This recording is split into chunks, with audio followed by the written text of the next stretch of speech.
everybody take our places. Yeah, they had different menus of barbecue sandwiches, stuff like that.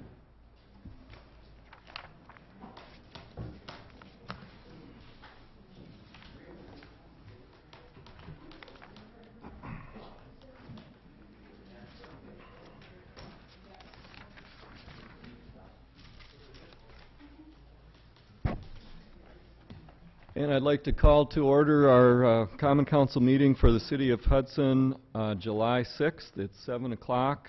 And if you'd all please rise and join me in the Pledge of Allegiance. I pledge allegiance to the flag of the United States of America and to the republic for which it stands, one nation, under God, indivisible, with liberty and justice for all. And will you call the roll, please? Mayor Knudsen? Here. District 1 Morset? Here. District 2 Brokaw? Here. District 3 Bernard? Here. District 4 Wyland? Here. District 5 O'Malley? Here. District 6 Burchell? Here.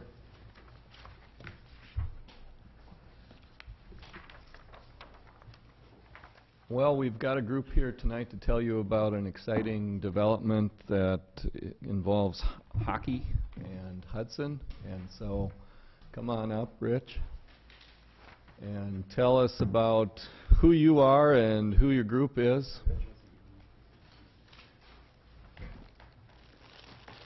Thank you, Mr. Mayor. Honorable council members, it is a pleasure to be here tonight. I am, I don't even know exactly what my title would be, but I, for the last several years, have put together teams that have traveled different places in the world to play hockey in the Pee Wee International Friendship Tournament. And it is with great pleasure that I'm able to tell you tonight that at the past tournament in Hachinohe, Japan, we were able to secure Hudson as the venue for the next tournament, which will be in 2011. And we are currently in the process of settling in on the dates, and we're hoping to do it at the, in mid-June and run it right up to about booster days. As you can see, we have, put that on that, looks good. As you can see, we have a number of the players, parents, coaches that joined us in Hachinohe, and they are today. Why don't you guys stand up, show them your jerseys. You better have them come up front here. Maybe the camera won't be able to see them. Here, maybe if you line up along this side over here, they'll be able to see you on. Can you get them from that side? There they are. Thanks. And as you can see, we've got, this is Chris Dyke, who is our head coach, and he's wearing the Hudson Raider, our home jersey. We have a number of other jerseys that are represented. His wife Janine is wearing, why don't you turn around and show him the Japanese jacket. And what happens here is at the end of the tournament is all of the kids, parents, coaches, whatever, exchange jerseys, exchange jackets, and the whole point is that it's a friendship tournament, and that's why we have a variety of the different jerseys here today. And I'll get into this in a minute, but the whole point of the tournament is cultural exchange and friendship. It's not as focused on competition as many of the other tournaments are. And so really the bottom line is this: each of the players is housed in a local home in the host country. So one of the things that we'll be doing here in Hudson is hosting and putting up in the neighborhood of 300 to 400 kids, players in our homes. I think that if you have an opportunity to talk to any of the players, they'll tell you that for the first day or two, they were not too happy about being in a different environment. But when we all left Japan, it was the floodgates opened, and it was quite an emotional scene, at which point everybody fully understands what this tournament is all about. So, and I'd like to get into some of the details a little bit if you guys want to stand there or sit down, whatever. But, first of all, I would like to thank this council. There are a number of members of the council that were here 2 years ago. I would like to thank Mayor Bro. 2 years ago we came before this council and told them that we were going to be traveling to New Zealand and asking to bring this tournament back. And at that point in time, this council had given us some money that we could use for marketing. We kind of ran into a buzzsaw when we went over there. The host of the tournament that originated the tournament wanted to have the tournament in Japan, and we knew that we weren't going to be able to be successful in trying to secure the venue for this year, so we opted for trying for 2011. So we came back pretty much empty-handed last time, and I did not want to come before this body again and ask for money again. But we were able to put some money together to do some of the marketing, as you see, and we were able to secure the venue. Now, having said that, furthermore, what I would like to do is thank the City of Hudson and all of its businesses for making our hockey facility what it is today. And I know that you all know that we had a campaign that lasted for, well, the first stage lasted for several years in trying to put a second sheet together. And obviously, a lot of people want to know if there's going to be a return on that investment. And I'm happy to say that because of the investment that this community made in our facilities, and only because of that investment, are we able to secure a tournament like this. Without that second sheet, we'd never be able to come here and host this tournament. And literally, the economic impact to this community will be somewhere between $3.25 million and $1 million, perhaps maybe a little bit more. We will have about 800 people in this town, increasing our population by about 8% for somewhere in the neighborhood of 10 to 14 days.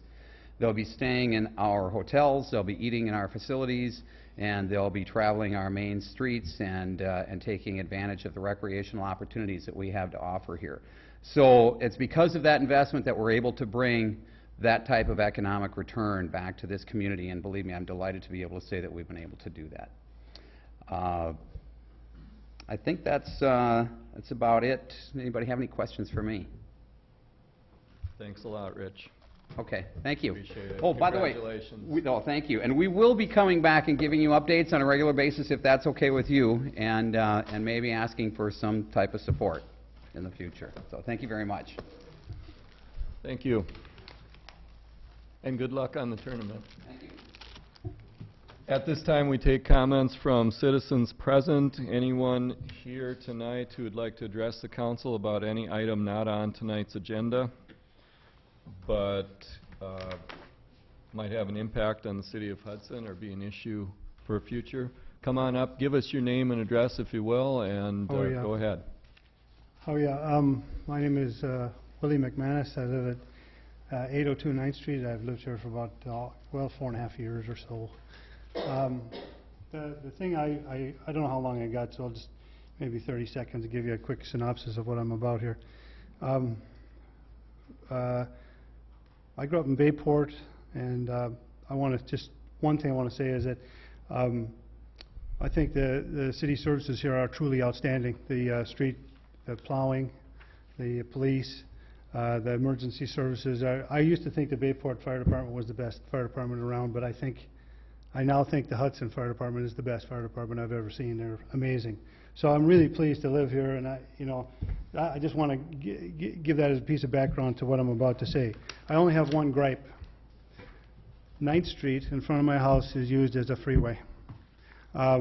Between Vine and St. Croix, at any time of the day or night, there could be people driving up and down there 50, 60 miles an hour. There was a guy went by, I think it was Thursday night, last night at about 11 o'clock. I think he had to be going over 70. And I have been in contact with the safety guys, the safety subcommittee or whatever it's called, sort of repeatedly for the last couple of years, and really we haven't seen much. I don't think the solution is more enforcement. The police are great here, but they have a lot of other things to do. And I don't think we can put a full-time policeman on the corner of Fox and 9th in front of my house. I just don't think that's a solution. I think the solution, as I suggested to various people, including the former police chief, who was very helpful to me and talked to me at great length over the several months, I think the solution is to put a couple stop signs, a couple two-way stops on 9th. And I know there's an objection to this, that stop signs are technically not supposed to be used for speed control or traffic control in this manner. I understand that, but I did a little look around the old part of Hudson, the residential part of Hudson, and there are several of these that must have been grandfathered in before the current guidelines came in, and I can't help but think that if you just put a couple of stop signs, maybe at the corner of Orange and Ninth, in both directions, or up at Pitt, that would slow things down, because people are using this thing as a practice freeway. And my concern is this: it's not just because, you know, I don't want to live next to a freeway. I don't. But in every house except ours are little kids. Every house has kids. Next door, across the street, there are kids under 5 in every house. And I'm telling you, guys and gals, one of these kids are going to get killed. It's guaranteed. And I think what happens is people come from either direction, they see those lines in the road, and something subconscious tells them it's a freeway or a highway. I'm begging you now, get some stop signs in there somewhere, somehow, just put them up. I'll put them up. I'm a professional carpenter. I'll dig the holes if you want. Give me the signs, I'll put them up. Tell me where to put them. Because I'm very, very concerned that some kind of tragedy is going to happen here. And it's totally unnecessary and it's totally preventable. So please, give us some thought. They're on every street. There's stop signs. I could give you a list of here where there's stop signs going north and south. There's ones on 5th. There's ones on 6th. There's ones on 10th. There's ones on 4th. There's ones on 3rd. These are not there because these are heavy traffic areas. They're just there because probably somebody asked for them 20 years ago. Let's get a couple of them in there. Thanks a lot. Thank you. And anyone else here that would like to address the council tonight? Anyone else have any comments or suggestions? Okay, we'll move on to the consent agenda. Would you read those items for us, please? To approve the regular meeting minutes of June 15th, 2009, and the special meeting minutes of June 29th, 2009. To approve claims for payment in the amount of $549,992.68. A detailed description is available in the clerk's office on request. To approve the appointment of German Felipe Duran as alcoholic beverage license agent for La Fiesta Mexicana restaurant in Plaza 94. To approve the job descriptions for St. Croix EMS Rescue Administrator and Health and Safety Officer positions as submitted. Yeah, we'll pull that one. To place on file the quarterly reports of the police chief and the St. Croix EMS chief, and the semi-annual report of the compliance officer and the Community Access Board minutes of June 23rd, 2009, and the Board of Review minutes of June 11th, 2009. That is all. Thank you. We have a motion? Move to approve. Motion to approve, Second. and a second. Roll call vote? Morissette? Yes. O'Malley? Yes. Wyland? Yes. Burchell? Yes. Bernard? Yes. Roll call. 6 yeses, consent agenda items are approved, and we will move on to Plan Commission and the request by TV&H Properties LLC to extend the date of completion for Heritage Boulevard Street and Utility Project from June 16th, 2009 to August 15th, 2009, and to extend the date for the completion of Market Green from July 1st, 2009 to July 1st, 2010. Mr. Mayor, I must recuse myself. Mr. O'Malley is recused. Denny Darnold's here to tell us his recommendations and about the Plan Commission's discussion on this. The Planning Commission discussed this issue on our meeting in June 4th. It was proposed to be on the council agenda, I believe, for June 21st. Was pulled at the request of TV&H Properties. Last Thursday, Mayor Knutson and I had a discussion with Mr. C.R. Hackworthy and Mr. Nick Hackworthy in regards to further requests for extension of the Market Green. This June 4th recommendation of the Plan Commission for Heritage Boulevard was to extend the completion date from June 15th to August 15th, 2009 with the following conditions. No construction is commenced by July 1st, 2009, that the city may draw upon a letter of credit, and the final lift of paving for Hope that's my recommendation. Committee recommendations recommend approval of the completion of extended extension of Heritage Boulevard, street and utility improvements from June 15, 2009 to August 15, 2009, with the condition that public utilities for Heritage Boulevard be completed by July 15, 2009, or the city may draw upon the letter of credit to complete the project in 2009. The proposed heirloom project be completed by August 15, 2009.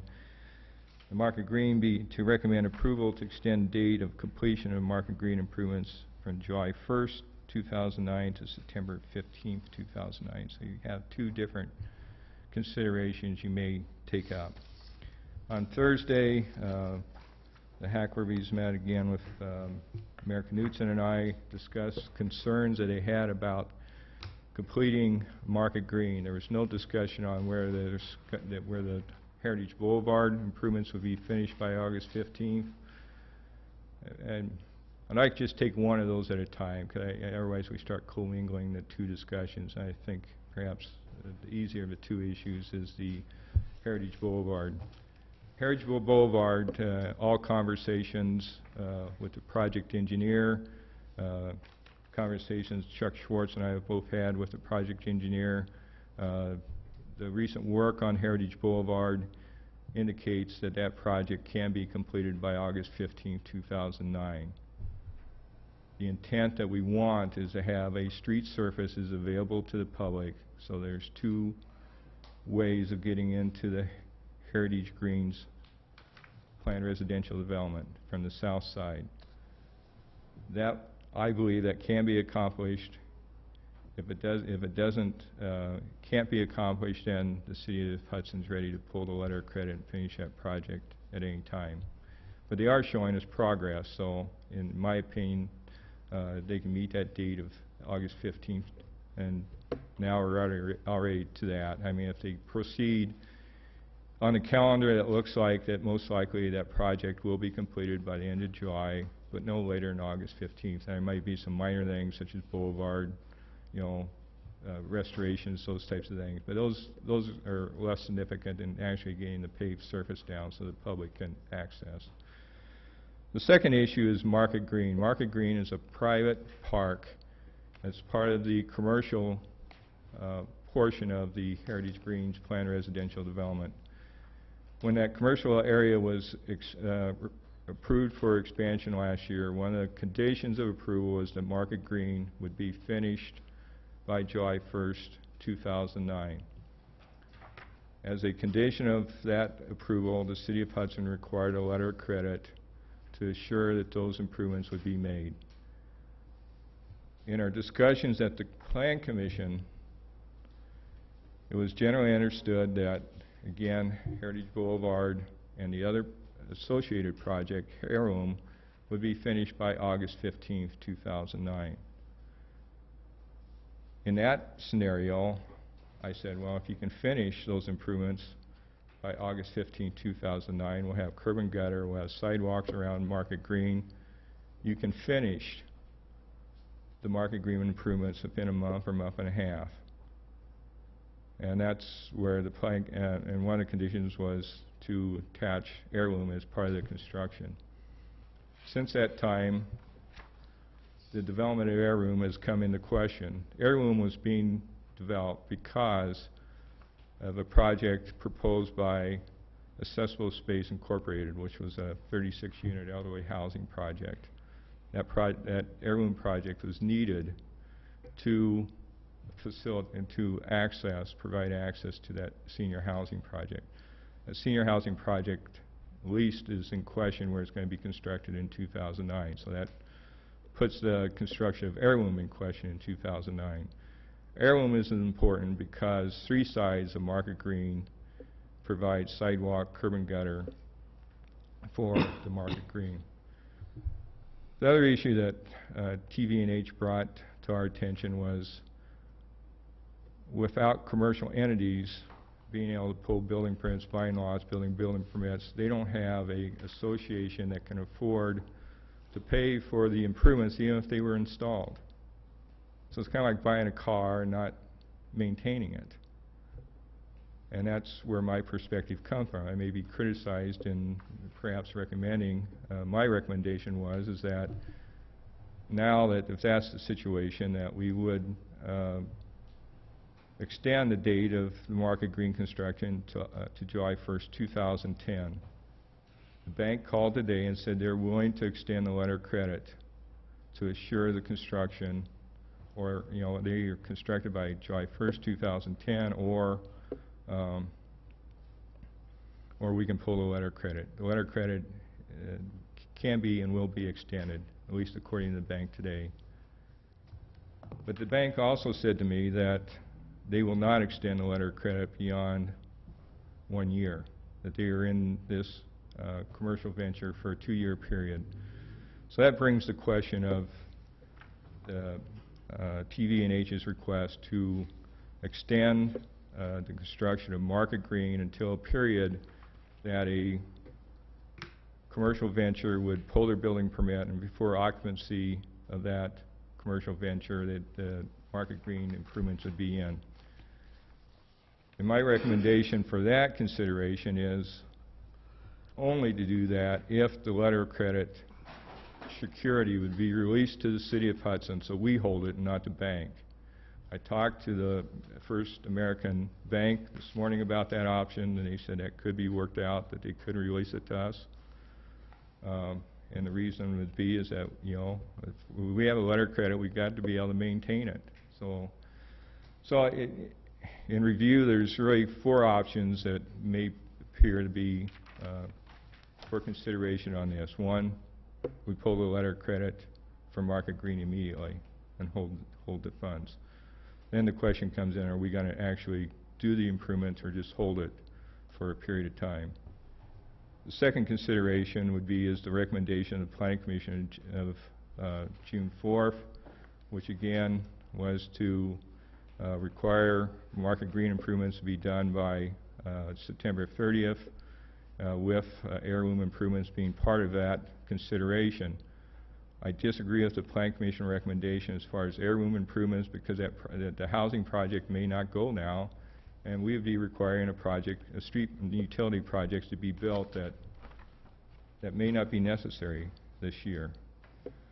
The third consideration is the request by TV&H Properties to extend the letter of credit, or excuse me, extend the improvements for Market Green to a period where the commercial venture is drawing on their, it's actually getting an occupancy permit, and the improvements have to be in by that time.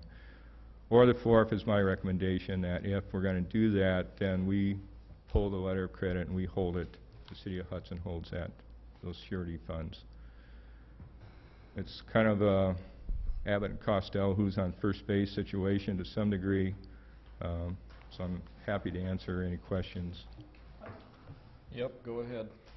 I'd like to go ahead, because I'm gonna make a motion. Right now, how many homes are currently built and occupied in this? Well, there's several. There's a couple that are close within probably a 2.5 block area.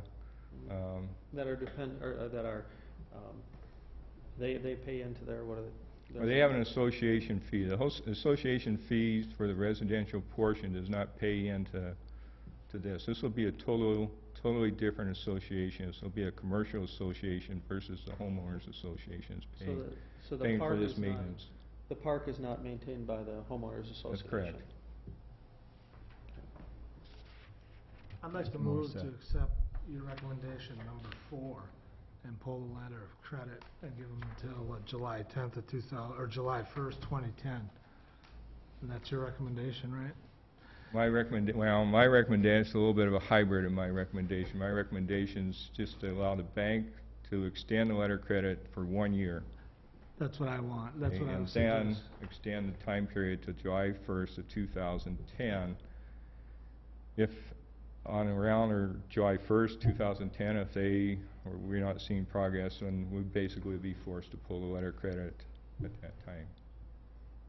I move that. Okay. So we have a motion. Is there a second?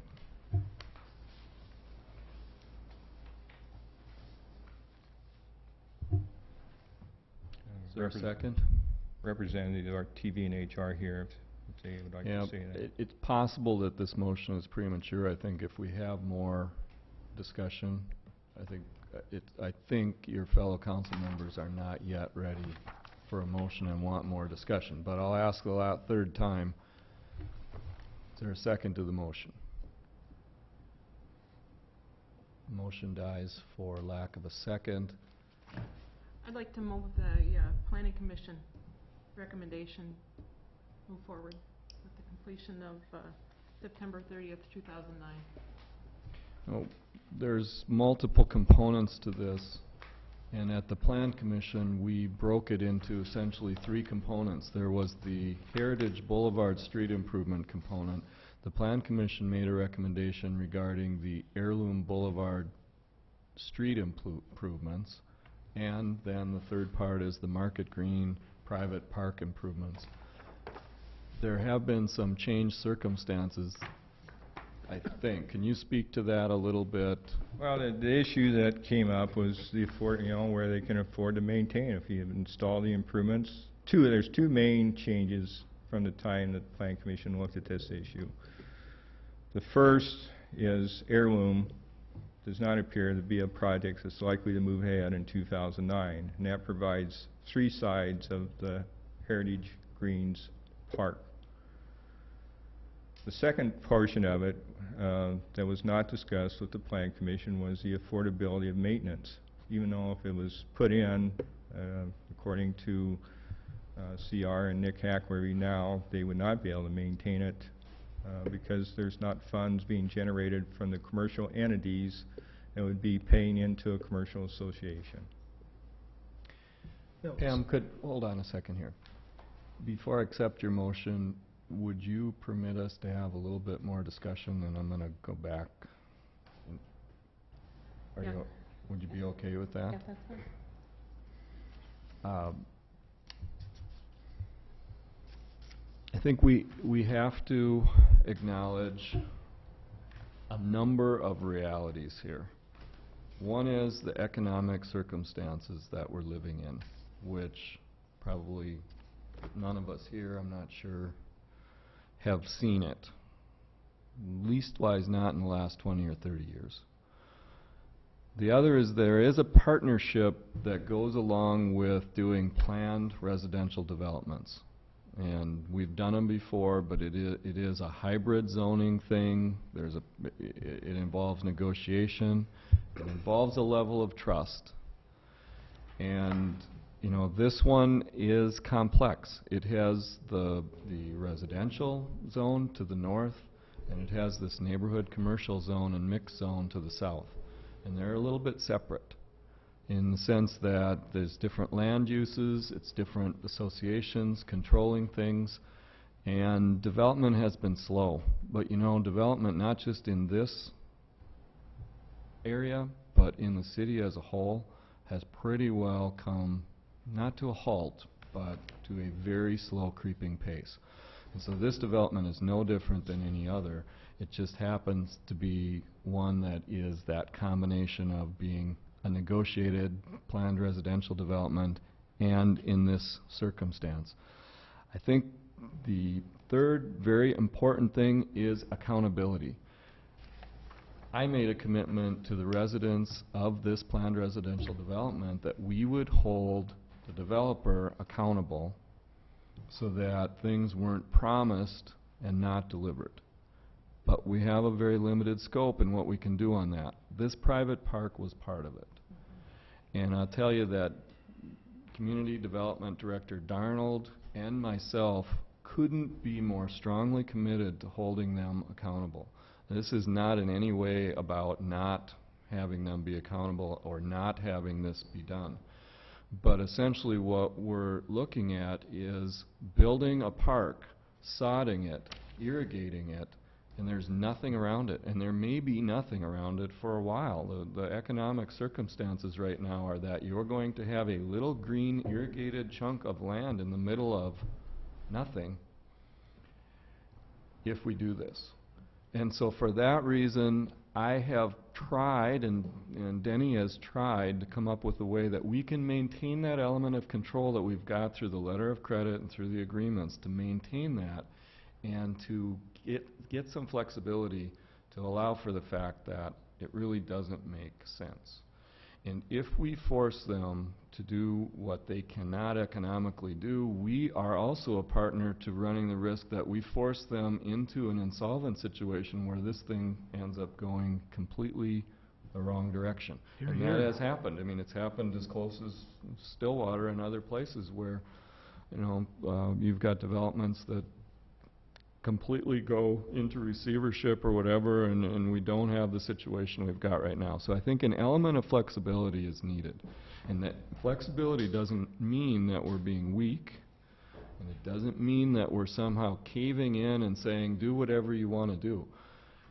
We've been trying to come up with a way, and I think Denny's suggestion of, you know, let that letter of credit be extended, we wouldn't even be talking about this if the bank wasn't willing to do it. Right. And before the end of that, we're going to need to fashion a way that we can convert that into cash into a city account so that we always have control of when that gets done. But honestly, it wouldn't make sense, even if we had done that and we converted it and we had the money in a city park and this was a city project, we wouldn't be building the park before we put in the sidewalk and the curb and gutter and so on. It would make no sense. So why would we force them to do something that we wouldn't do? Because it makes no sense. So, I mean, I've tried to be as tough as possible while having some degree of flexibility to just admit that, you know what, we have not seen this circumstance before, and we need to be aware and cognizant of the fact that the sales aren't happening.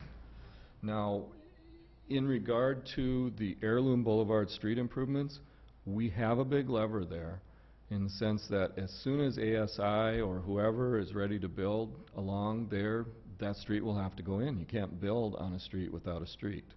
And so that will happen. And that may happen yet this year and may happen next year, and we don't know exactly when it'll happen, but the wheels are seeming to be in motion on that one. That's a federally, it's done through a federal program. Department of Housing and Urban Development funded. HUD Department HUD of Housing funding. and Urban Development. Yeah. And that's a slow process.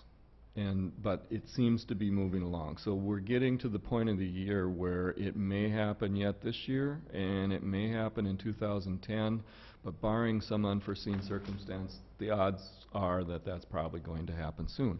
And when that happens, then this Heirloom gets done. So I think we've got a situation where Heritage Boulevard is underway, we've got a letter of credit, they're either going to get it done or we're going to do it. And we've got a big lever on Heirloom, the street improvements, the curb and gutter, and so on. And that completes 3 sides of that park. So the only question is, how can you work out an arrangement where we have some element of control, more than accountability? We'll have the money. So we'll have the control. We'll decide when that park gets done. If they don't do it. If they don't do it.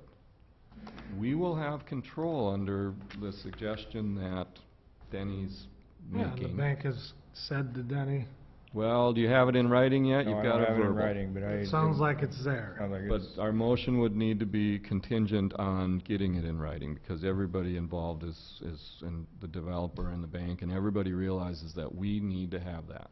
Well, if I may make, I don't want to get away from your discussion, Mayor, but there's 2 things that are going to happen in 2009. One is Heritage Boulevard will be finished. The surface will be finished. You know, there may be some minor things left, such as boulevards, you know, sodding or seeding the boulevard areas. The two of the 3 green areas, Harvest Green, Heritage Green, which are at the entrances, the south entrance, will be done this year. Those parts or private parks are being finished now. And we have a letter of credit, if they're not, to pull that. Now, they're not asking for that extension, so they're basically exposing themselves that we can pull that letter of credit for those 2 projects this year if they don't proceed, if they're not showing. I told Nick a couple of weeks ago, said if you come before the council on July 6th, if TV&H is not showing progress on their projects, they're going to have extreme amount of trouble having the council willing to deal with them. on this situation. And they are showing progress. Tomorrow, the engineers will be out staking the curb and gutter, and the next day, they're supposed to be laying the string for the curb and gutter, and hopefully Friday or Monday, they're going to start laying the curb and gutter on Heritage Boulevard. Once that's done, it's a matter of getting the base course in, compacted, and then starting to put the surface down. So there's no reason, Chuck, if you disagree with me, we see no reason why this project, that portion of that project, should not be finished by August 15th. So I interrupted, Pam had the floor, and I guess before we give it back to you, let me just ask the council this. Do you want to hear anything from TV&H, or do you want to go forward with deliberations? Hearing no one saying you want to hear from them, Pam, you have the floor. You know, I'm struggling with moving away from the Planning Commission recommendation because it was a commitment we made to the residents, and I'm hearing from residents in District 2, and I forwarded the correspondence on, that when we rezoned parcels in that development, it was with the understanding that this would be completed by the date that was incorporated in that change. And that's my concern, because we did make a commitment. And I think, you know, I didn't attend the Planning Commission, but I watched the meeting, and I listened to the comments that the members made. And Can I ask a couple questions on that? I mean, I agree with you. There's a couple of things to note here. It's basically they said we're building a commercial zone, and the residents will benefit from this commercial zone if and when we build it. We're going to try to build it because we'll have income and we can support you. Now, your maintenance fees don't even go to support this park. The income from a commercial goes to support this park. What they're saying is we can't build it.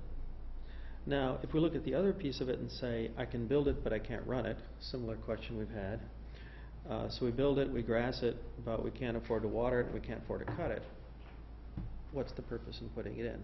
So I'm looking at this thing going, like the mayor pointed out, there's a handshake agreement here, well, actually more than a handshake, that says we want to build it, we have a commitment to build it, we can't afford it. So I think that there has to be some negotiation. And I read the letters from the residents, and I totally understand. Hey, you said you'd build it by this time. But I can guarantee you that if these residents didn't have the money in the bank to sod their lawn, they wouldn't do it either. So I think that there's Just kind of made an argument for the extension or the line of credit yes, for July 10th. I am. I'm saying that I think that there has to be they have to understand both sides of the equation here. They can't say, please spend money you don't have. But before we range all around the table, I think you asked Pam if you could interrupt her, and so Pam. you can go ahead Okay. and get input from other folks. Anyone else? Well, I think there's two issues. First, the street on Market Green, is it Market Green? That's a separate, I mean, that's going to be done. Heritage Boulevard. Heritage Boulevard's going to be done. I don't think we have, I feel very comfortable extending that to August 15th. Can we do that first? Can we just get yeah, some of this stuff? Well, we got a motion on the floor right now. No, I never accepted her motion. Oh, okay. Mr. Mayor, point of information. Yes. Title 10, Chapter 58 of Robert's Rules of Order says that a motion, when timely put, may not be interfered with in any way by the chair. Well, all right. I'll withdraw my motion. She withdraws her motion. So I begged for her indulgence in that, and I think she gave it to me. So I would like to see that the street be extended to August 15th. I think that makes sense. And as a member of the Planning Commission, I can tell you that Heirloom is not, in my opinion, we have no authority, because that's owned by a separate company from TVH. So we don't have any pull on that as far as our letter of credit, in my opinion. Well, yeah, I think you're mixing apples and oranges, Al. I don't think I am. Yeah, Heirloom, at the time they talked to the Plan Commission, it was essentially, I think TV&H felt that it would be constructed. Correct. Now, with the senior housing project not in jeopardy, but possibly being delayed from 2009 to 2010, the probability of Heirloom going ahead in 2009 is in question. Correct. At best. So I agree with that.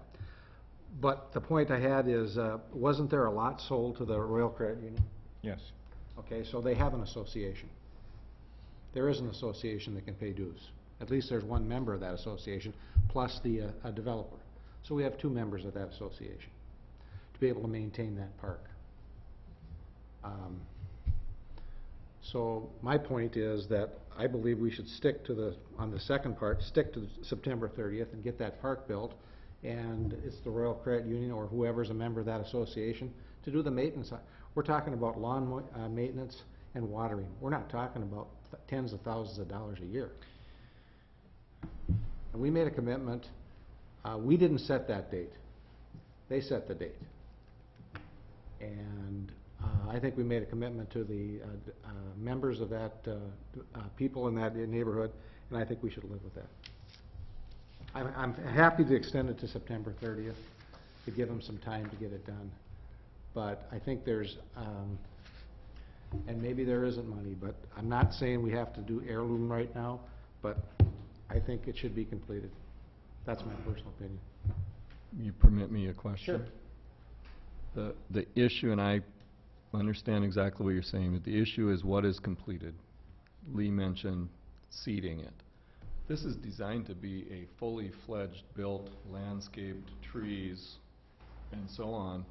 And this is more than just sod. Right. But even just looking at the sod, there's no curb and sidewalk and so on. I mean, to develop it right now, We have three sides that are empty and one that would be, there'll be one. one You side. know, so what is the question of, well, what do you really want done now? Do you want it to be seeded and irrigated? That would be one thing. Do you want it completed? You can do whatever you want. You know, the elephant in the room, and I don't, you know, I hate to say it, but there are severe financial constraints on the developer. The financing for this project is on a razor edge. And so I've been told, and I guess I take it at face value, that $10,000 and $20,000 here and there now becomes a very big deal for this part of this project, where maybe other years and other times that wouldn't have been something, but it is. And even the residential component of this development, because of the expense of maintenance, is cutting back and has decided not to irrigate their boulevards and things like that anymore because of the expense of it. So, I mean, that's a decision that they're making. This is a decision that, you know, we can make and force on the developer, but I guess, do what you want. Yes. To me, it just doesn't make sense. We're trying to set up, I think, both identities, a city and the developer, to fail if we put this in there not knowing the market conditions, just as you said. If we have the letter of guarantee from the bank and we have control of that, we're guaranteeing they're going to build the park. I don't understand why you have to force this on them. What am I missing in the past that this developer has done? Let's come clean. I mean, what's the problem?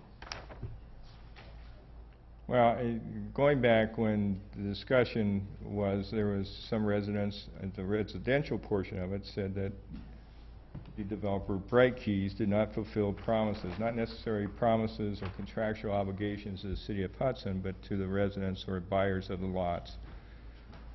And it came up that they were proposing these 3 park areas. And I said, if you're promising that those are going to be made, we will require a letter of credit to assure that those will be constructed. Okay, and when you said you set the date, they set the date of July 1st, 2009.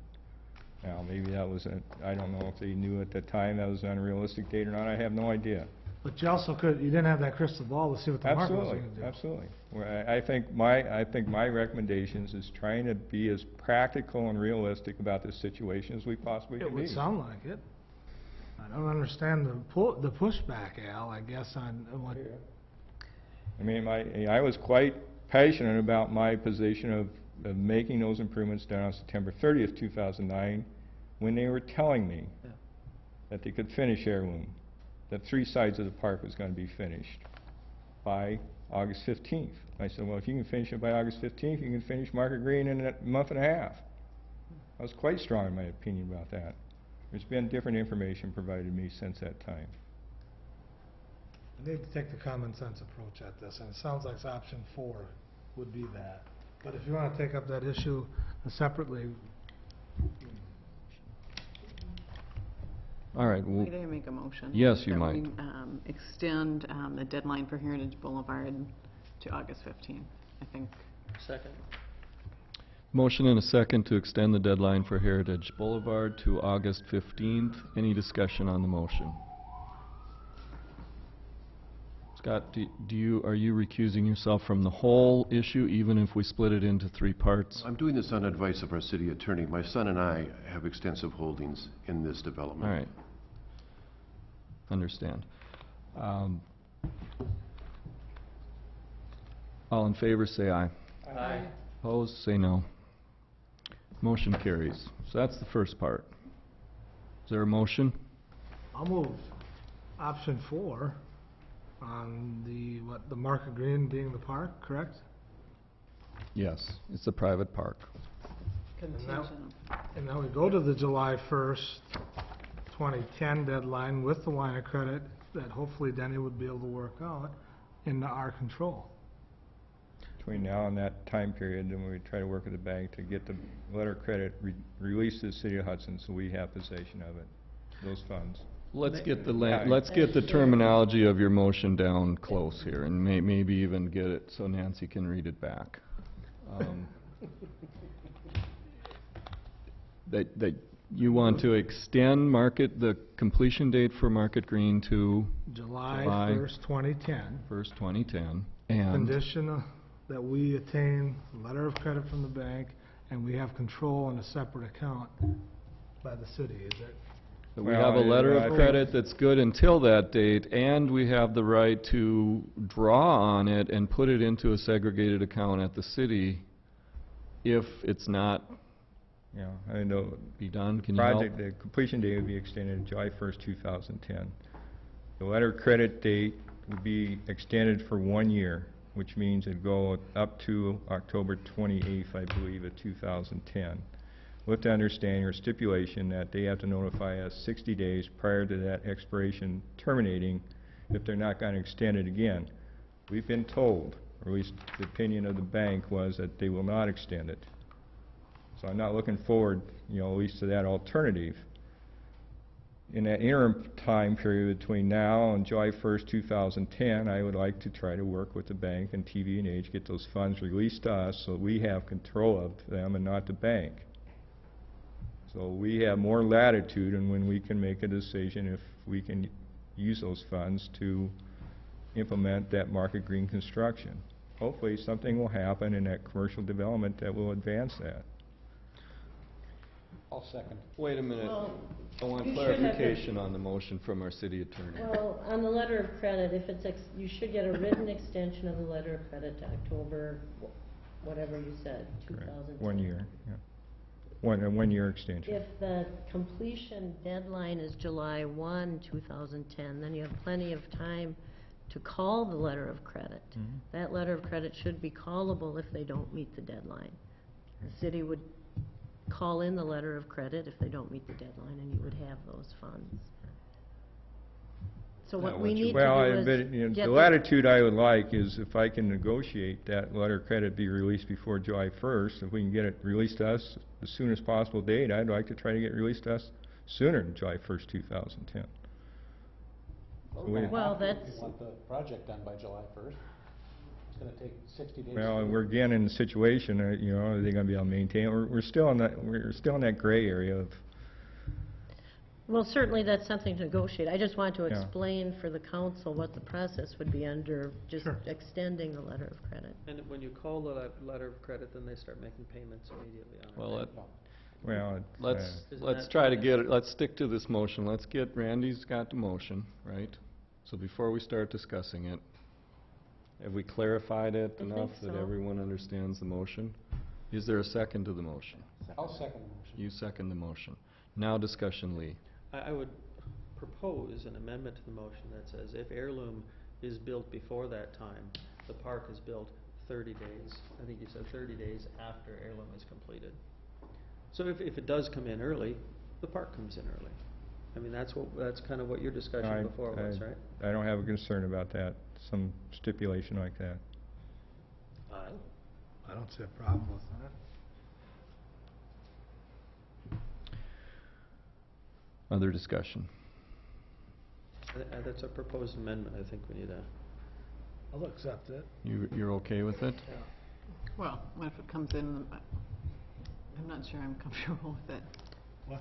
The timing of it and, Well, okay, under our new rules, the only person who has to be okay with the proposed amendment is the owner of the amendment. I'll yield my time to Laura Bernard so I right. can understand what she's thinking. well, so what are you saying? If Heirloom is finished at the end of October, you want the park to go in?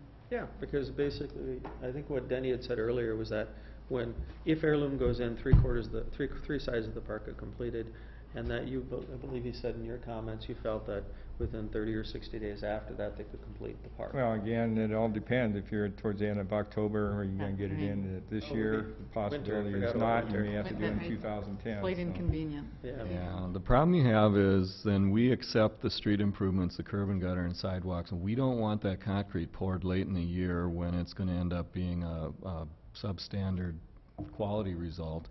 So we may actually not want it to go forward at a certain point and wait over until spring. The other issue is your plantings and so on. I mean, you don't want to do what doesn't make good sound sense. My point, though, was getting back to Pam's original discussion and the notes from the neighbors, saying if Heirloom does build this summer, why wait till next July to put in the park? That was what I was trying to get at, to make sure that we had some sort of commitment that, yeah, finally you got your commercial development done. Let's complete what we said we'd do for the residents. That's what I was trying to get at it in there. If I may offer a point of information. Yes. From a public works perspective, most concrete contractors will not guarantee work done after November 1st. So you might want to think about that date. That it would have to be completed by Our Halloween. city standards, October 15th, is when typically Same. we will accept concrete work, depending on weather. Depends on the weather, so you don't want to push this and start setting a whole bunch of Depending on the deadlines weather. there. Well, if you don't want it, I just felt that played a little bit closer to the neighbors' concerns and would... All right, so do you want to pursue an amendment to Randy's motion here, or not? I did suggest that all right, my amendment would be that if Heritage Green is built before next July 1st, that, based on weather, that the park goes in immediately thereafter.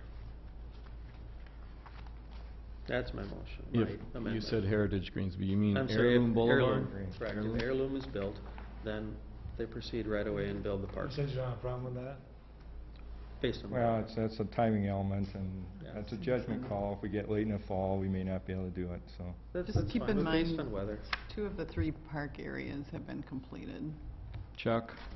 Well, I was just gonna mention, even if they decide to go and move on Heirloom now, it might be August before they get their approvals, they're constructing in September, and then you're up against that October date. So I think the best case you can look, I think that July 1st is probably best case regardless.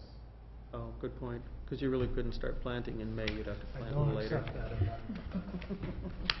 All right, so the amendment is not accepted, and we're back to the original motion. Further discussion? You know, my concern still goes back to the commitment we made to the neighbors, and I can understand the financial constraints and the challenges that are being faced, but I had correspondence from someone who's trying to sell their home in the neighborhood, and they've expressed concern about what they're dealing with, and so that it's kind of again, I go back to the commitment we made to the residents, and if there's not funding to maintain the park once it's built, that doesn't make it optimum either. But again, I guess I just go back to the commitment we made when we rezoned those parcels, and some of the work we did there. And since Heirloom is not going to be completed, I'm going to vote in favor of the amendment, because it doesn't make sense to build a park with 3 of the sides not completed, in my opinion. Call the question. The question's been called. All in favor, say aye. Aye. Opposed? Aye. Motion carries with 4 yeses, 1 no, and 1 abstention. Recusal. Yes, sir. Yep, come on up here if you will.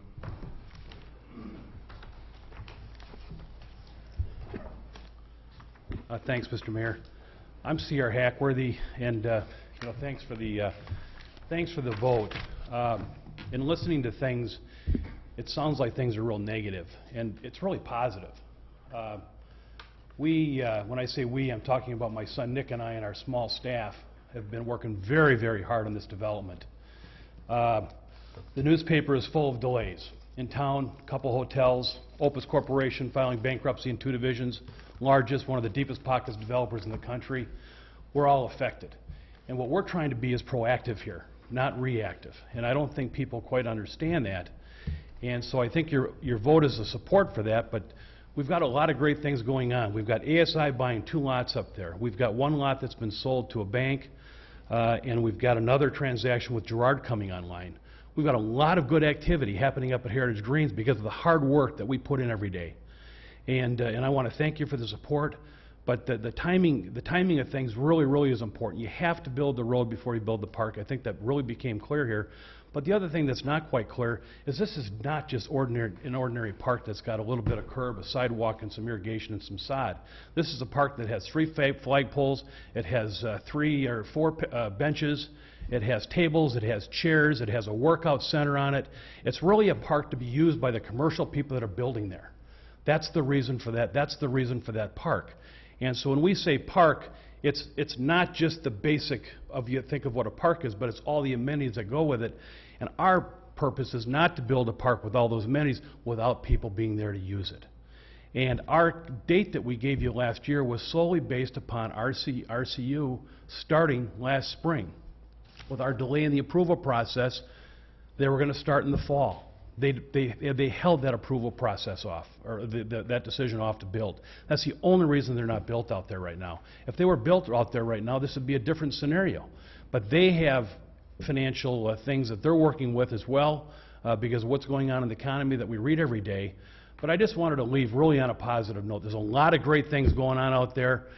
We are committed to Heritage Greens, and we're doing everything we can to complete that neighborhood. The mistake was we put too much in too soon. And when you see the developments that are failing in the Twin Cities, it's developments that have too much in, and they can't afford to maintain, and they can't afford to continue that infrastructure.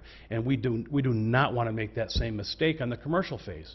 And so to put a park in before people are there, before there's a commercial user there, just does not make good economic sense. We're happy to give the money to the city. We have no problem with that. This is not a financial issue. This is a practical, why would you build a park that people can't use? I mean, that park is there for the commercial people. We went through a lot of work last year to create separate associations, to take financial burden off the residential people, and to put that financial burden on the commercial people. And we think we're doing a good job at that.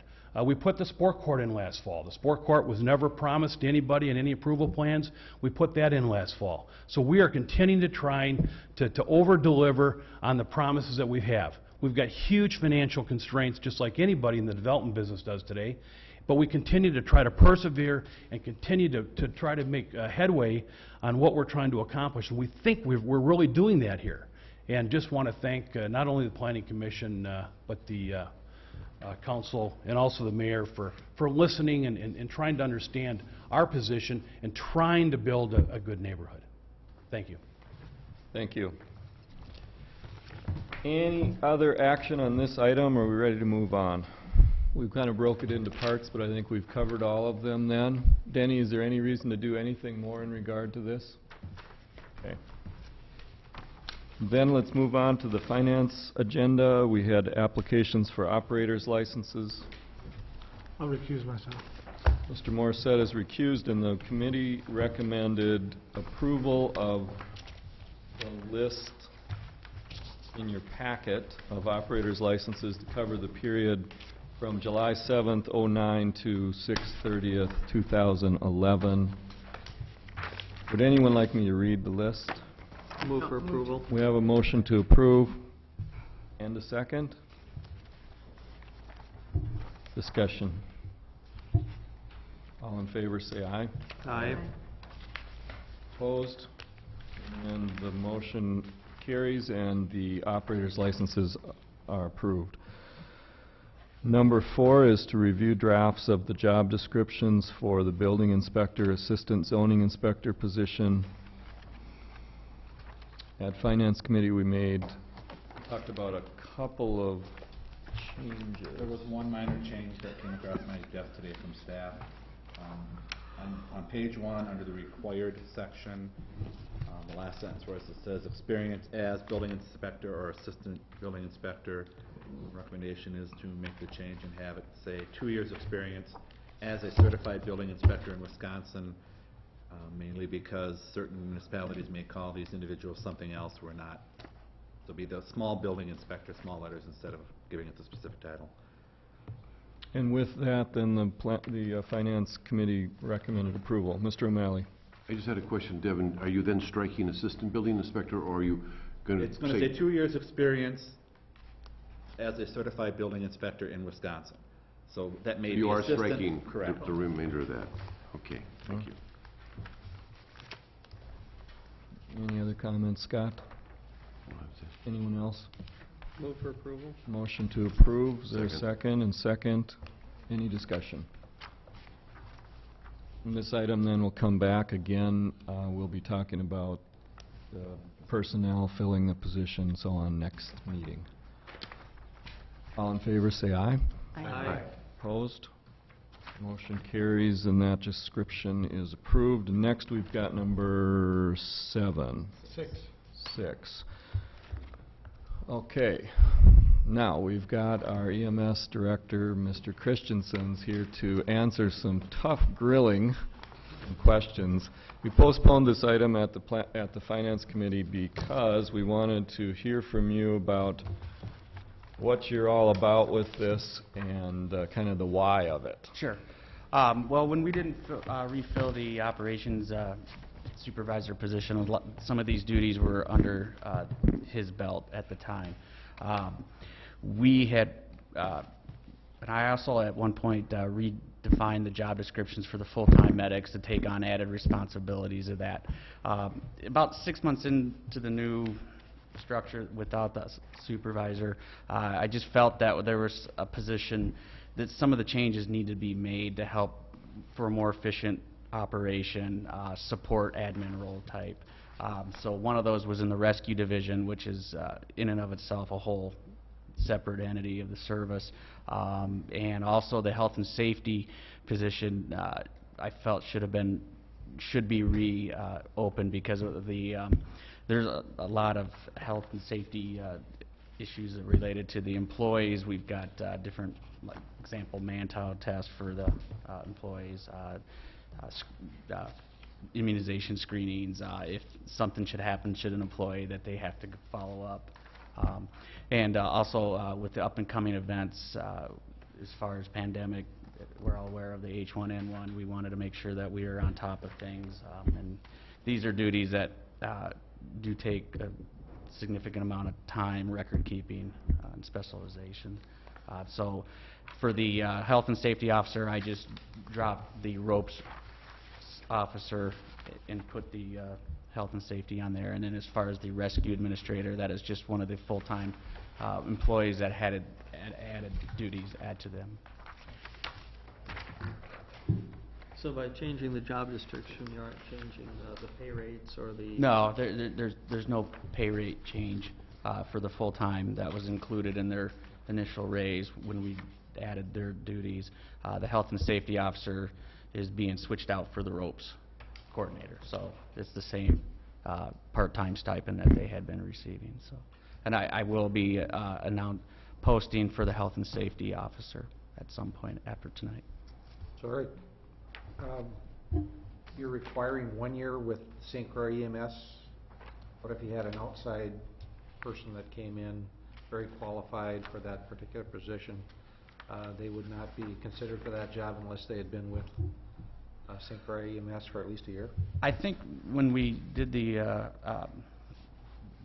wanted to have them involved with St. Croix EMS for 1 year. It kind of gave an incentive for internal applications and people to move up. I think we got more than enough qualified individuals within the service there, so I just felt that that was more of incentive for employees. Plus, it's a part-time position, and I don't know if it'd be attractive to an outside coming in to work for what they're going to make. Thank you. Other questions? I think we're ready for a motion. I was going to add one more thing with the health and safety officer. Because of that, this individual will also work with the fire department on their records, immunizations, and well with the police department at that. So, and that includes like fit testing for masks and that. So, Move for approval. Second. There's a motion and a second to approve. Any further discussion? All in favor say aye. Aye. Opposed? Motion carries. Those are approved. Thank you. Next, we've got number 7, review bids and consider awarding a contract for 2009 street improvements projects.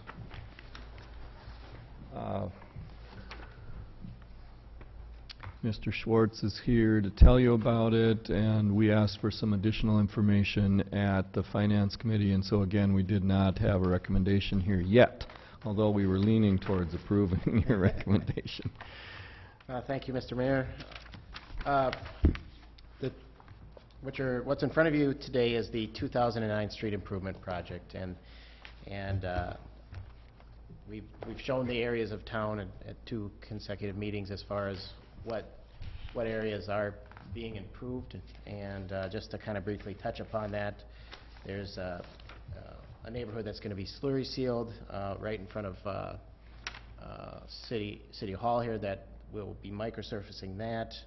We're crack filling and flex patching several of the newer neighborhoods to keep the good streets good. The industrial park will receive the same treatment, and we've also added Laurel from 11th to 17th, and then 17th down will also be crack sealed.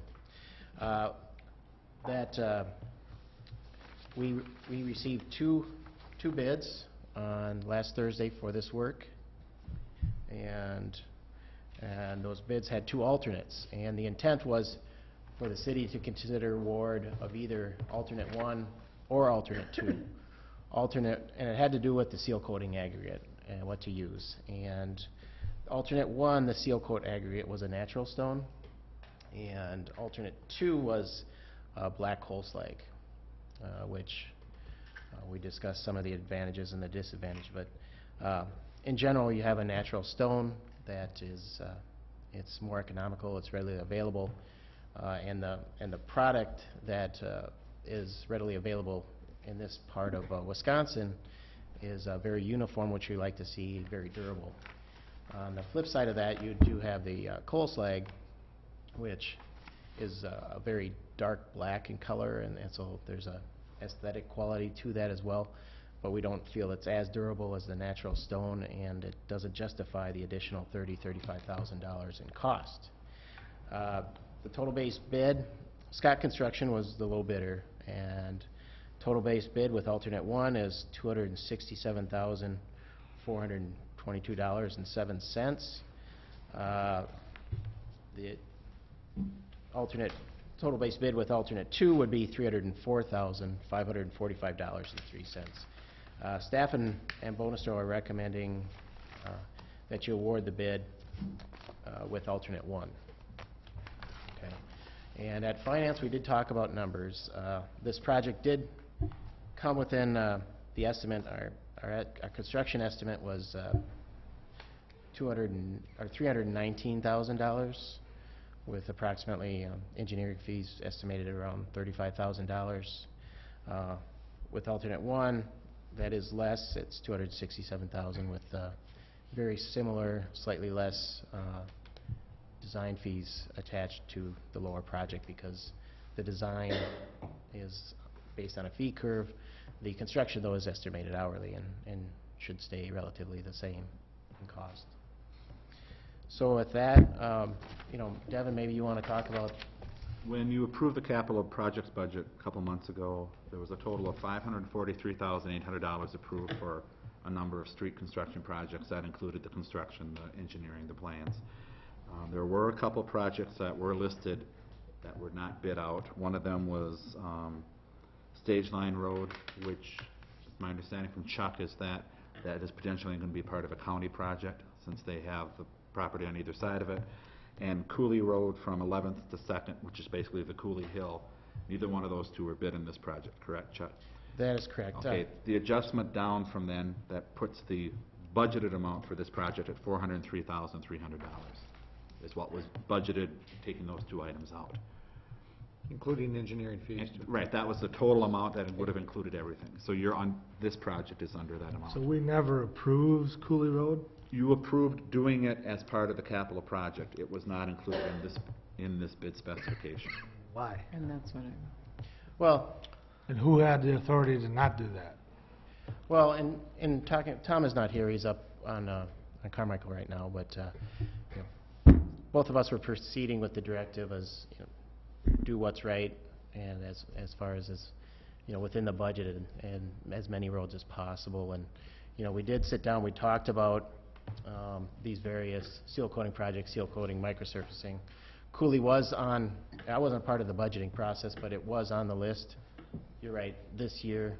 When we looked at it, though, we just felt that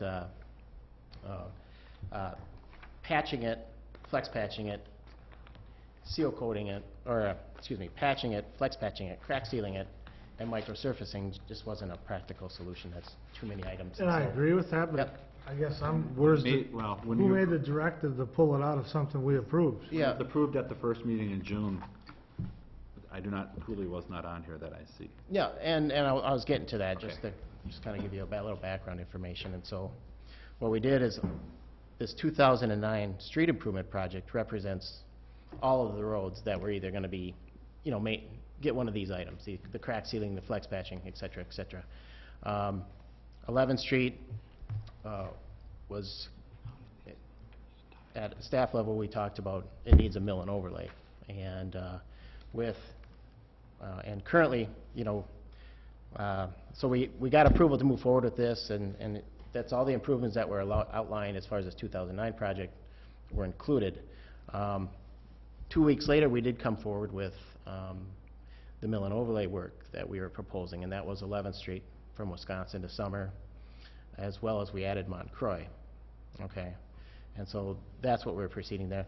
11th, the Cooley is still on the radar, but we feel that with the addition of a couple of other items that, you know, there may not be enough money this year to do Cooley. It's still an option, depending on how the bids come in on 11th Street. And so it's not off the table, but there's a couple things that kind of came up to, unbeknownst to us. There's, for instance, the town of Troy is seal coating half of Tower Road.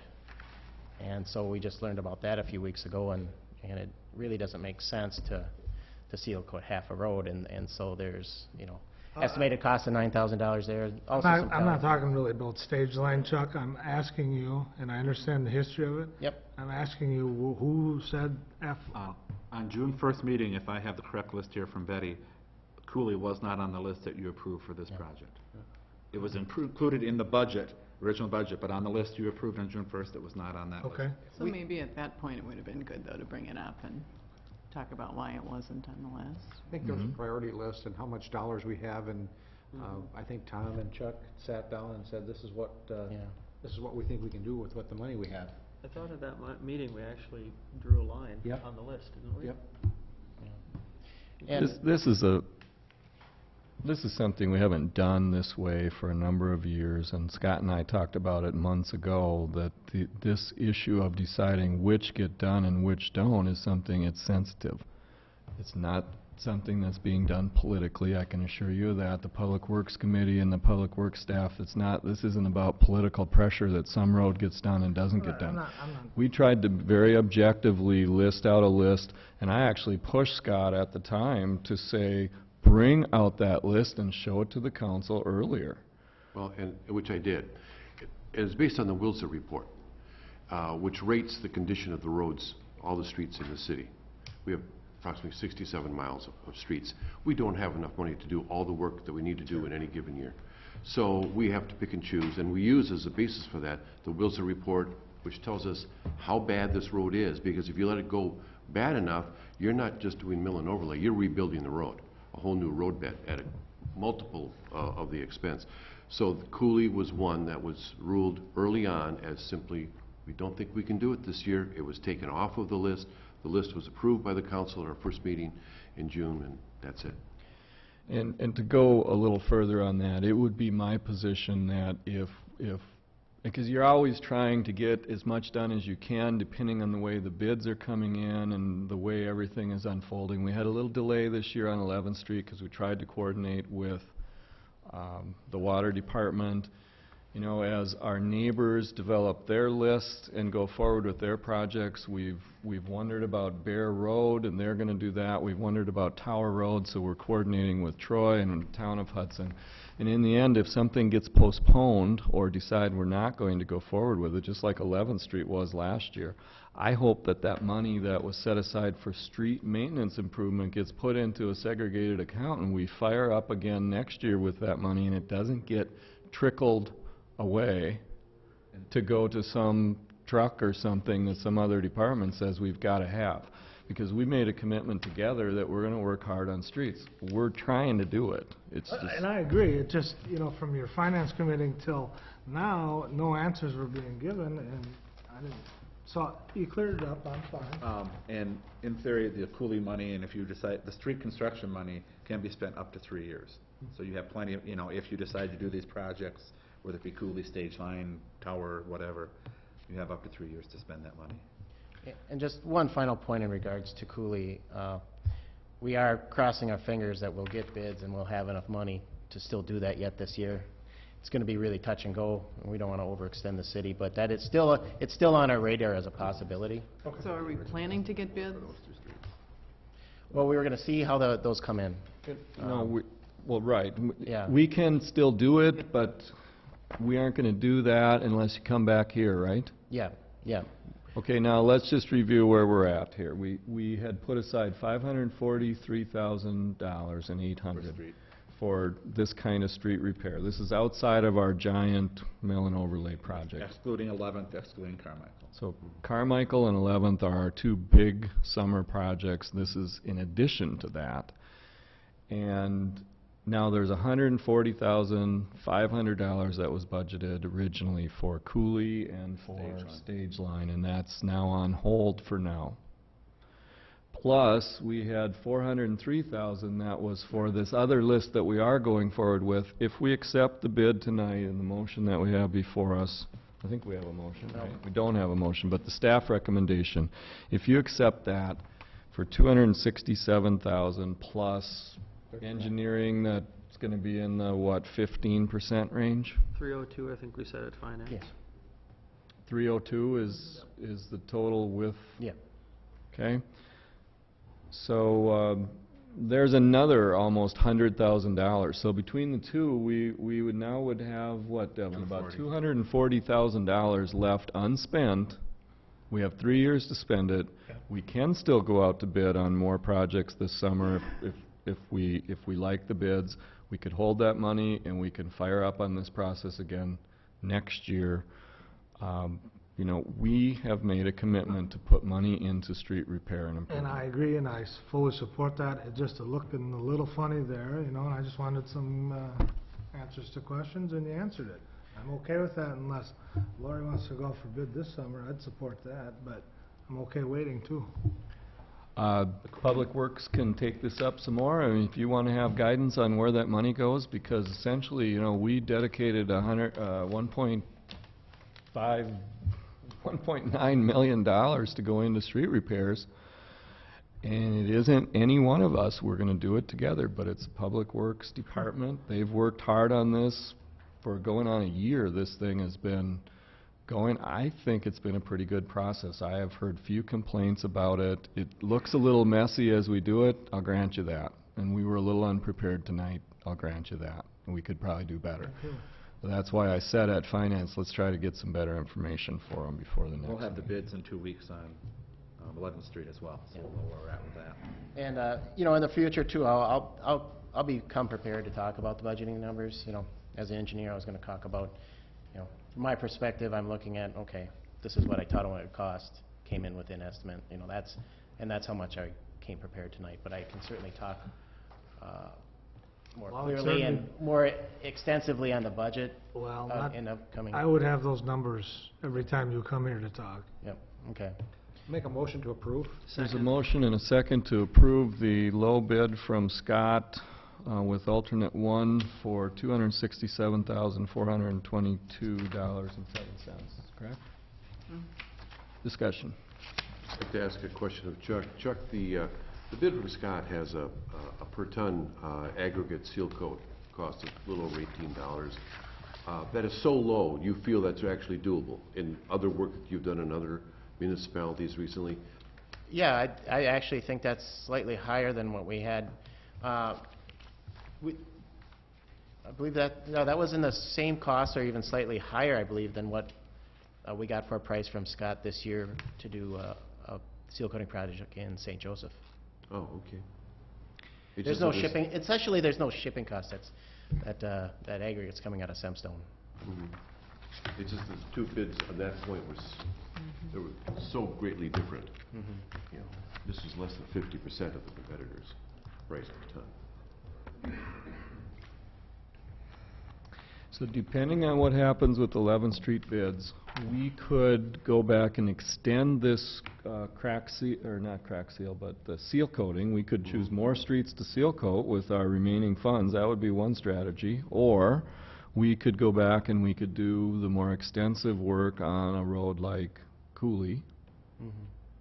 If, I mean, there's a feeling out of the market a little bit and then deciding where you're going to go with the extra money if we're getting low bids. I think that's what's happening. Yeah, and you know, right now too, that with discussions on that Bear Street, there's some discussions back and forth of where the city line is versus where the county's is, and you know, so that kind of changes that variable on that cost. So we are trying to get all of these, you know, each week that goes by, we get more and more clarity to these numbers. Anyone else? All in favor, say aye. Aye. Opposed? Motion carries. Thank you, Chuck. Hey, Chuck, while you're up there, maybe we could get the council to, say, move you up on the agenda and you could go home. Actually, you're already next. Never mind. I'll give you credit. Update on projects. Yes, the 11th Street improvements, that's 11th Street as well as Montcroy. That is currently out for bids, and bids are to be open July 16th. And so I'll be up in front of you on the 20th to consider award. And also, a little bit later on the agenda too, there's some, you know, there's the resolution related to the assessment related to 11th Street. The Carmichael Mill and Overlay Project, we did send an update that I hope y'all saw, that will be on the website. And essentially, starting tonight, they are milling and paving the freeway overpass. So essentially from Cooley, on Carmichael Road, from Cooley down to Crestview Drive. They're going to do, their plan is to do mill half and pave half this evening, working through the night. Tomorrow night, mill it and pave it, the other half. And then Wednesday's kind of their day if they need it. So you can expect construction throughout the night, these next 3 days. And then once that is complete, they will move on and do the milling of Carmichael Road, south of Crestview Drive, all the way to the southerly extent of the project, which is near, you know, right across from the dog track there, Riverview Drive, I believe, you know, in that neighborhood. And so that'll be done during the day, and they'll mill it in its entirety and then pave it. Okay. Councilor O'Malley suggested that we talk about the time frame of that and put that into the website notification. We can certainly do that. More than likely, it'll take, you know, they'll start that on Thursday, and it'll take probably 3 weeks to get the rest of that milled off and paved. Okay. I don't know if there's any questions. That's really it for the public projects. And May I ask about the, we got this coming up on our agenda, the safety agenda. What's the status of the utility study, or, sorry, space needs, Frisbee Architect study about the safety facility? They are supposed to be getting us a report in the next week to 10 days. Their draft report for review. Dr. Stephen Peterson from Frisbee, he said he would have a rough draft for us by either Wednesday or Thursday. So, and then the final draft will be at the end of the month. So we should be able to see it at our safety committee. He's hopeful to have it done on Wednesday, but he was hoping, if not, probably Thursday. So, and as soon as I get it, I'll make sure that I get copies. Okay, thank you. Anything else for Chuck? Or were you finished? well, just the only other, we talked about Heritage Green and Heritage Boulevard earlier. On Wednesday now, they're talking about starting to put water main onto Tower View, along Tower View Road, up in the business park. So that's all I have, unless there's any other questions. Well, I'm happy to hear you're doing night work, and I hope we can get that mill and overlay done with a minimum disruption to traffic. So doing it at night is good. So yeah, knock on wood and do everything you can to minimize that traffic disruption. Thank you. Thank you. That takes us to B under unfinished business. Consider amending municipal code, chapter 145 2B2B regarding beer license quota, ordinance number 9-09. We had first reading at our last meeting. You all have a copy of the proposed ordinance. The effect of this is to lower the quota restrictions so that we would have one of these Class B fermented malt beverage licenses available per 1,000 population. So essentially we'd go up from our current 10, adding 2 more to 12. What's your pleasure? If we went with the state rules, we'd go to how many? There is no quota. Oh, that's right, no quota, because that would be unlimited then. That's what I thought. That's called Hurley, Wisconsin. Part of my answer to that, though, is to say that under the state rule, you'd have as many as you approved. And we had one open for a number of months during 2008, for the majority of 2008, I believe, and no one came and asked for it, which tells me I think we're fairly close in the demand for them right now. But honestly, there's not all that many new businesses opening right now. We might hope that there starts to be. Right, and we may end up with more requests in the So future. our discussion last time revolved around we can incrementally change this whenever we want to. Why not do it slowly? And one of the other questions I had was, hypothetically, could we be causing businesses not to open that would like to have, beer and wine with their food? I mean, that's one of the things that we don't see when somebody comes to the city and says, we're not even going to look. So we're limited beyond what other cities are limited, so they may go and set something up in River Falls or someplace else. It's a hypothetical question. I don't have a problem with this change, but something to consider is, are we limiting future possibilities by being so restrictive? Scott? I'd like to answer that. First of all, from past experience, generally speaking, those people have come, and usually to the mayor's office, to say, can we, if we build this, or if we establish this restaurant, can we get this beer license? Can we get this wine license? So I think we might actually hear from a lot of those people. We're currently hearing from a new establishment in town asking for exactly this, and so I will move that we adopt ordinance 9-09. There's a motion to adopt the ordinance. Is there a second? I'll second. Motion and a second. Further discussion? Randy? I just think we should open it, because I know that there's probably others. I don't like the quota, but I'm going to support this because it does open 2 more. Anyone else? All in favor say aye. Aye. Opposed? Motion is adopted, and the ordinance is approved. We'll move on to number C, which is to consider amending Municipal Code Chapter 132 regarding fireworks. And this is ordinance number 8-09. And we had some discussion, and we did have first reading on this one last month. At the time and during that discussion, Mr. Morissette brought up the fact that there was some pending legislation within the state budget. The Joint Finance had it in, the Assembly took it out. When it was all over, it was back in again.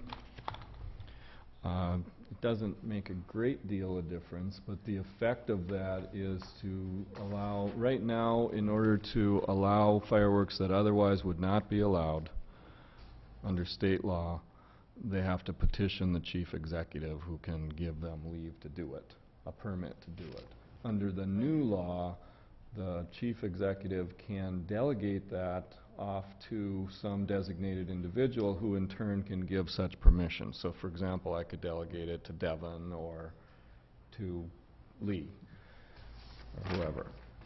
It's not a great change. I don't know that it really affects this ordinance. Yeah, the difference, well, what it does is, under the city's current ordinance, those kinds of user permits for what would be illegal fireworks under the state law, under the city's ordinance, can only be issued by the mayor for public community celebrations. Under the legislation that's just been adopted, it would not be limited to that. So the question for the council is, do you want to, look at your fireworks section of the code and look at putting in some type of procedure for these fireworks permits? Right now, it would only be, for example, booster days. Someone has to get a user's permit. I don't know what other situation it comes up in, but it's only allowed for public community celebrations. You could do more under the new legislation. In my just over a year, I've only had one formal request. I said no, based just on precedent. I'm told by Jan that requests have been turned down over the years for things like, at my wedding, I want to have some fireworks at the end, and obviously that's not allowed under our ordinance. Perhaps this is part of a solution. Maybe this is what we should be doing. Some neighborhood wants to get together and do a fireworks display. They actually have a process to come and get a permit. And now we can start to enforce better. Yeah. Because we could say, hey, do you have a permit? No. Well, okay, they were doing it over there because they had a permit. It's a whole area that we haven't been in. So, if you want more work on this, 4th of July has now passed. The fireworks sales in Hudson are going to be should be done. As of today, Oh, I think. tomorrow. as of today or tomorrow. So we've got most of a year to work on this. If you want to go through with it, it's up for a second reading and approval right now. Otherwise, it can go back and you could work on it in committee some more if you'd like. Yeah, the league, just for your information, is going to be putting out an article explaining the various changes to the law. I mean, there's no rush, in my view, to adopt it if you want to look into what the possibilities are. Scott? Well, it seems to me the only thing we're changing is 132-4, subparagraph J, which is that a second violation makes you lose your permit. And I think we could adopt that at any time. But if we want to redo the whole thing, that's okay with me too. I think that I'd like to talk to Chief Jensen for just a minute about enforcement, because we've had discussions in the past that I think are totally legitimate about not passing ordinances that are not going to be enforced or cannot be enforced, because it degrades the quality of those ordinances that we do know can be enforced.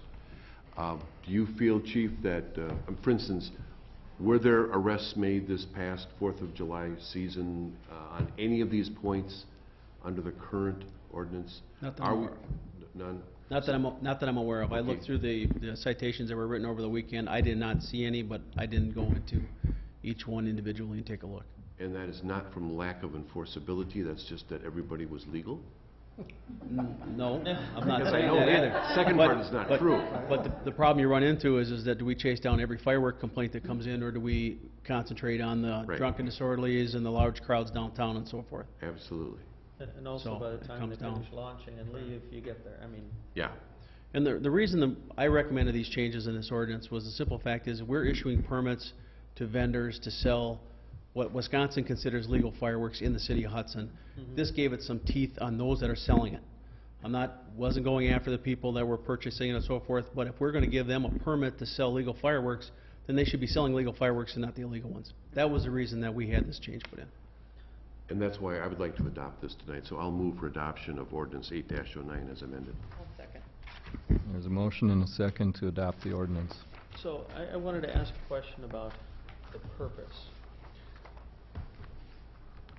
When we limited the use of fireworks within the city, I have a concept of why I think we did it, but I'm just kind of curious if anybody can give us a history of why did we as a city decide that our limit should be smaller than those people just outside the city? Because we're following the Wisconsin law. The other people We're aren't. more restrictive than the Wisconsin law. But we're also- Well, not under the legislation that existed before this new legislation. We're not. Alan is right. It was, Following. they were following the Wisconsin law.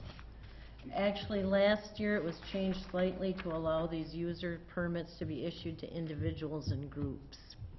So they've been, I think, the lobby has been going at the state to make the law more consistent with reality. But Hudson was following the law. Other communities, well, I won't comment on how they're doing it, but.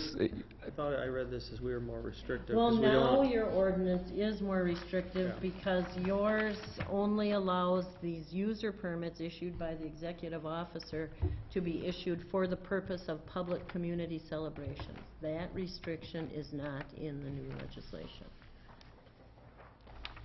I was reading the type of fireworks was also more restrictive. Maybe I didn't read that properly. They but I didn't thought really it was- change the Yeah. type of fireworks, they're just now allowing these user permits to be issued for what otherwise is illegal fireworks, and making it easier to get them. They can be signed and filled out before they're actually issued. I mean, there's some details to the law that I haven't really looked at, but that's one of them. I think, if I could, I would just say that I think for the state, there's a recognition that they've got a law that's pretty unenforceable.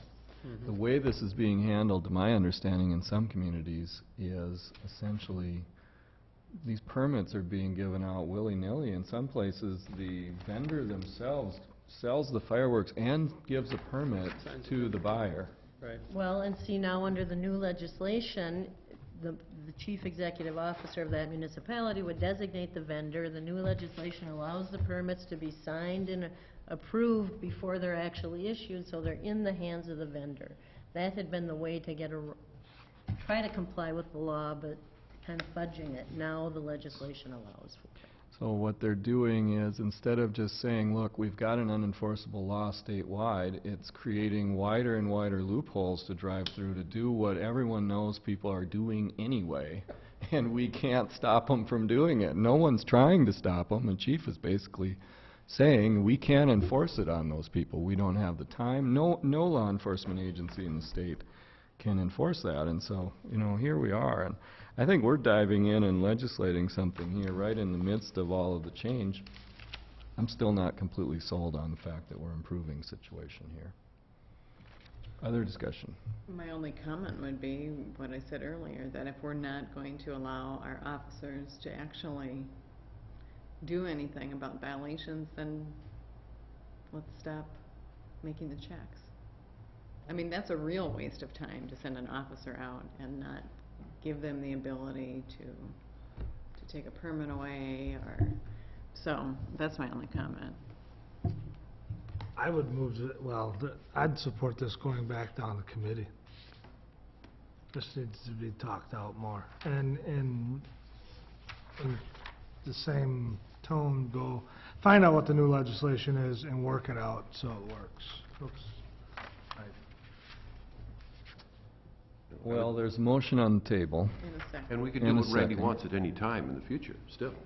We're just making this one change tonight to allow Chief Jensen what he wants. As she just said, is that what we want? Should we have a public hearing on it? That's not what I said. Well, that's what I'm saying. Well, I took her comment as being in favor of adoption because she thinks that enforcement without some teeth is a waste of time. We have an ordinance that we can't enforce. Then don't Get it off enforce the it, books. get rid of the ordinance. I think we approved, instead of a one violation, shut them down, we said a second. We give them a right to, and I think that Amend their was the ways. intent of what we were trying to do. We can still do more work on this. Oh, absolutely. Yeah, at any time. The issue that we have here is the other municipalities do not enforce, or they let any kind of, not any kind, fireworks sold that's illegal in the state of Wisconsin, and they sell them to our residents. Our residents shoot them off in the neighborhood, and we don't enforce it, because we don't have the time or the manpower to enforce it, or people power. So, what are we trying to, I guess, well, I think we need to work on this later on, but So they'll still be able to buy them in Sure. town of Hudson, Sure. in All village in of North North Hudson. Hudson. Yep. and come and shoot them off here. Call the question. Yep. All in favor, say aye. Aye. Opposed, say no. No. 5-1.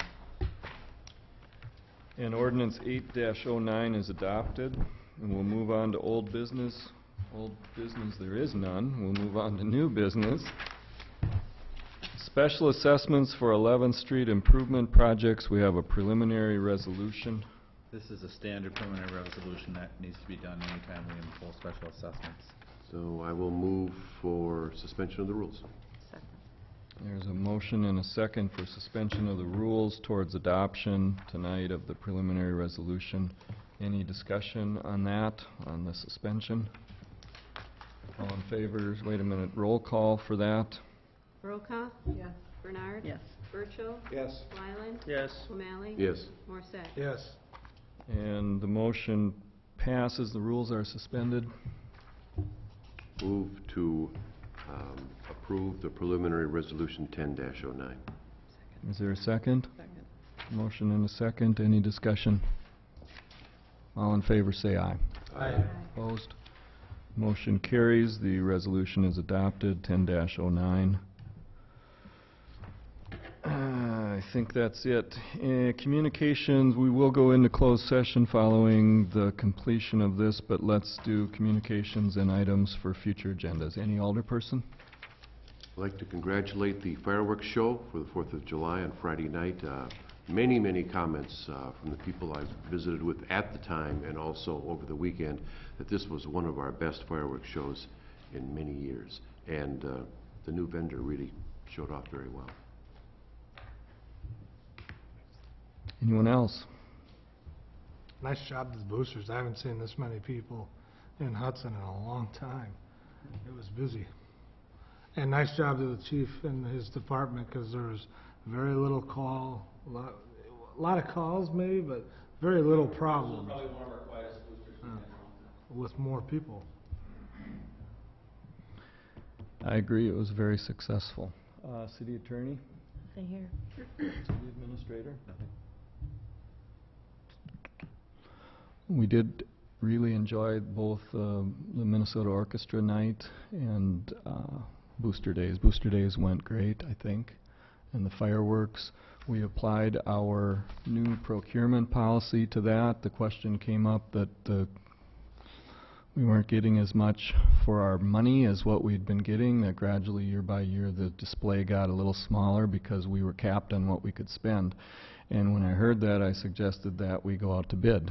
And we did. We got a number of prices, and we chose one, and we specifically asked for 10-inch shells, which we have not had for a number of years. you can tell the difference. You can hear the difference and you can see the difference. And so for the same money, we got a much bigger display, and I think it's just the power of the marketplace and going out to bids. So with that, I believe we are ready to convene into closed session. We need a motion. So moved. Second. There's a motion and a second to convene into closed session pursuant to Section 1985 1G of Wisconsin statutes to confer with legal counsel considering strategy to be adopted with respect to the notice of claim from Lifeline Systems Incorporated, doing business as LifeQuest. Any discussion? All in favor, roll call vote. Morset? Yes. Wyland? Yes. Brokaw? Yes. O'Malley? Yes. Bernard? Yes. Burchell? Yes. The motion carries, and we will convene into closed session. Thank you.